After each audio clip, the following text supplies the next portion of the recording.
Hello दोस्तों, कैसे हो आप सब लोग। तो दोस्तों आज की इस वीडियो के अंदर मैंने आपको पढ़ाया है बाल महाभारत की कथा का फर्स्ट चैप्टर का पार्ट सेकंड। दोस्तों मैंने पार्ट फर्स्ट पढ़ा दिया था। यदि आपने उस वीडियो को नहीं देखा है तो दोस्तों लिंक डिस्क्रिप्शन में दी हुई है। सबसे पहले आप उस वीडियो को देख लीजिएगा और उसके बाद इस वीडियो को देख लीजिएगा। ठीक है दोस्तों। और दोस्तों यदि आपने अभी तक हमारे यूट्यूब चैनल को सब्सक्राइब नहीं किया है तो दोस्तों सबसे पहले हमारे यूट्यूब चैनल को सब्सक्राइब कर दीजिएगा, ताकि दोस्तों जब भी मैं कोई वीडियो अपलोड करूँ तो उसकी नोटिफिकेशन सबसे पहले आपको मिल सके। तो चलिए शुरू करते हैं आज के इस वीडियो को। राजा की बात सुनकर गंगा मन ही मन मुस्कुराई। क्या हुआ दोस्तों, जैसे ही राजा की बात सुनी गंगा ने तो वो पहले तो मन मन मुस्कुराई, परंतु क्रोध का अभिनय करती हुई। क्या करती हुई? क्रोध का अभिनय। अभिनय का मतलब होता है नाटक। क्रोध आया नहीं था गंगा को, लेकिन उसने सिर्फ नाटक किया क्रोध का। क्रोध का नाटक करती हुई या फिर क्रोध का अभिनय करते हुए बोली राय बोली, ठीक है, राजन क्या आप अपना वचन भूल गए। राजा को क्या बोलेंगे, राजा क्या आप अपना वचन भूल गए। राजा कौन? राजा शांतनु। शांतनु से गंगा ने बोला कि क्या आप अपना वचन भूल गए। मालूम होता है कि आपको पुत्र से ही मतलब है, मुझसे नहीं।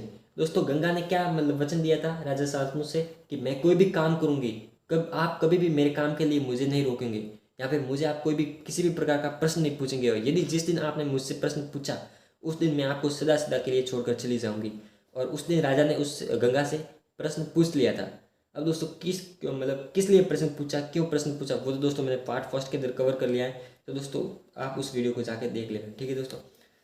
तो दोस्तों उसके बाद क्या होता है, तो गंगा बोलते हैं कि वचन के अनुसार तो आप यहाँ तो वचन भूल गए, या फिर आपने जानबूझ के वचन तोड़ा है, क्योंकि आपको आपके सिर्फ पुत्र से मतलब है, मुझसे तो आपको मतलब है नहीं, क्योंकि मैंने आपको वचन दे दिया था कि जिस दिन आप मुझसे प्रश्न पूछेंगे उस दिन मैं आपको सदा सदा के लिए छोड़कर चली जाऊंगी। उसके बाद क्या होता है, आपको मेरी क्या परवाह है, ठीक है, पर शर्त के अनुसार मैं अब नहीं ठहर सकती। शर्त के अनुसार क्या हुआ, मैं ठहर नहीं सकती, मुझे तब जाना पड़ेगा। आपके इस पुत्र को मैं नदी में नहीं फेंकूंगी। वो जो पुत्र था उसको क्या कर रही थी गंगा, नदी के अंदर फेंकने के लिए लेके जा रही थी। लेकिन राजा ने पूछ लिया कि भाई इस पुत्र को, मतलब छोटे से कोमल से पुत्र को क्यों फेंक रही है, इसकी क्या गलती है। तो ऐसे में फिर गंगा उस पुत्र को छोड़ देती हैं और वो अपने साथ लेके जाती हैं, ठीक है, ताकि उस पुत्र को बड़ा करके वापस राजा को सौंप दे। इस अंतिम बालक को मैं कुछ दिन पालूंगी। क्या कहूँगी, इस अंतिम बालक को मैं कुछ दिन पालूंगी, पाल पोस कर बड़ा करूँगी, ठीक है, और फिर पुरस्कार के रूप में आपको सौंप दूंगी। और फिर किस रूप में सौंपूंगी, आपको मैं पुरस्कार दूंगी, पुरस्कार पुरस्कार के रूप में आपको इस पुत्र को सौंप दूंगी, ठीक है दोस्तों। आगे क्या होता है, यह कहकर गंगा बच्चे को साथ लेकर चली गई। यही बच्चा आगे चलकर भीष्म पितामह के नाम से विख्यात हुआ। दोस्तों इस बच्चे को गंगा अपने साथ लेकर चली जाती हैं, और फिर ये बच्चा आगे चलकर किस नाम से पहचाना जाता है, भीष्म पितामह के नाम से इसको लोग पहचानने लगते हैं, ठीक है दोस्तों। अब आगे बढ़ते हैं। गंगा के चले जाने से राजा शांतनु का मन विषक्त हो गया। अब दोस्तों गंगा तो राजा के शांतनु को छोड़कर चली गई थी, ठीक है, और इससे राजा शांतनु के जीवन के अंदर बहुत ही ज़्यादा गहरा प्रभाव पड़ा और उनका मन पूरा का पूरा विरक्त हो गया। उन्होंने भोग विलास से जी हटा लिया और राजकाज में मन लगाने लगे। और उन्होंने क्या किया, भोग विलास से, सांसारिक जीव से सारा का सारा मन हटा लिया और वो अपना मन किसके अंदर लगाने लगे, राजकाज संभालने में लगाने लगे। फिर क्या होता है, एक दिन राजा शिकार खेलते खेलते गंगा के तट पर चले गए। क्या होता है, एक दिन राजा शिकार करने के लिए गंगा के तट पर चले जाते हैं। तो वो वहाँ क्या देखते हैं, लिखा किनारे पर खड़ा एक सुंदर और गठीला युवक गंगा की बहती हुई धारा पर बाण चला रहा था। जब वो जंगल के अंदर गए तो नदी की धारा पर गए तो राजा शांतनु ने क्या देखा, एक छोटा सा बच्चा है, युवक है, वो बहुत ही दिखने में बहुत ज़्यादा सुंदर है, मजबूत है, और वो क्या कर रहा है, गंगा के अंदर तीर चला रहा है, ठीक है, बाणों की बौछार से गंगा की प्रचंड धारा एकदम रुकी हुई है। वो दोस्तों बाणों की बौछार से गंगा को, जो गंगा की धारा बह रही थी, ठीक है, उसको पूरी की पूरी उस युवक ने रोक दी थी। बाणों की बौछार से गंगा की प्रचंड धारा एकदम रुकी हुई थी। यह देखकर राजा शांतनु दंग रह गए। दोस्तों वो जो दृश्य था, ठीक है, उसको देखकर राजा शांतनु एकदम दंग रह गए कि ये कैसे पॉसिबल हो सकता है कि कोई युवक अपने बाणों से गंगा को कैसे रोक सकता है, ठीक है दोस्तों।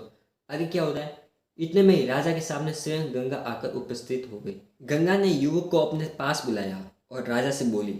और फिर गंगा ने वो जो युवक था जो नदी के अंदर बाण चला रहा था, गंगा ने उस युवक को अपने पास बुलाया। फिर क्या होता है, और राजा से बोली, राजन पहचाना मुझे और इस युवक को। फिर गंगा राजा से क्या बोलती है कि राजा क्या आपने मुझे और इस युवक को पहचाना, यही आपका और मेरा 8वां पुत्र देवव्रत है, यही आपका और मेरा 8वां पुत्र देवव्रत है। वो जो पुत्र जो आगे चलकर भीष्म पितामह के नाम से विख्यात होता है, प्रसिद्ध होता है भीष्म पिता के नाम से, उसका बचपन का नाम क्या था?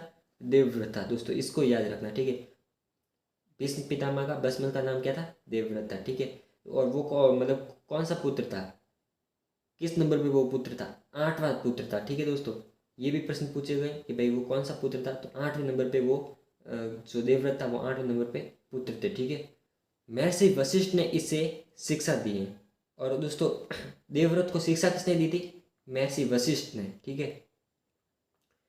शास्त्र ज्ञान में शुक्राचार्य और रण कौशल में परशुराम ही इसका मुकाबला कर सकते हैं। शास्त्र ज्ञान दोस्तों होते हैं, दोस्तों शास्त्र ज्ञान में शुक्राचार्य और रण और कौशल में परशुराम ही इसका मुकाबला करते हैं। इतना ये तेजस्वी पुत्र है, ठीक है दोस्तों ये शास्त्र और शस्त्र दोनों ज्ञान में ये पारंगित है, ठीक है। ये जितना कुशल योद्धा है उतना ही चतुर राजनीतिज्ञ भी है।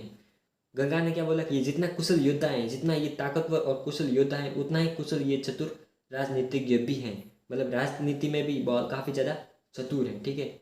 आपका पुत्र मैं आपको सौंप रही हूँ। गंगा ने क्या बोला? ये आपका पुत्र है, ठीक है, और मैं आपको पुरस्कार के रूप में सौंप रही हूँ, क्योंकि मैंने आपको वचन दिया था कि मैं आप इस पुत्र को बड़ा करके आपको सौंप दूंगी। तो अब मैं आपको अब आप ये पुत्र जो है वो बड़ा हो गया और मैं अब इस पुत्र को आपको सौंप रही हूँ, ठीक है। अब ले जाइए इसे अपने साथ। गंगा ने देवव्रत का माथा चूमा और आशीर्वाद देकर राजा के साथ उसे विदा कर लिया। फिर क्या किया? गंगा ने उस देवव्रत का माथा चूमा और आशीर्वाद देकर राजा के साथ विदा कर दिया। अब दोस्तों हम आगे का चैप्टर जो सेकंड है, भीष्म प्रतिज्ञा, वो दोस्तों हम अगले वीडियो के अंदर पढ़ेंगे। तब तक के लिए दोस्तों अभी तक आपने हमारे यूट्यूब चैनल को सब्सक्राइब नहीं किया है तो दोस्तों यूट्यूब चैनल को सब्सक्राइब कर दीजिएगा दोस्तों, ताकि जब भी दोस्तों मैं नेक्स्ट वीडियो अपलोड करूँगा तो उसकी नोटिफिकेशन आपको सबसे पहले मिल सकेगी। तो दोस्तों यदि वीडियो पसंद आया तो वीडियो को लाइक करना, शेयर करना। तब तक के लिए जय हिंद, जय भारत।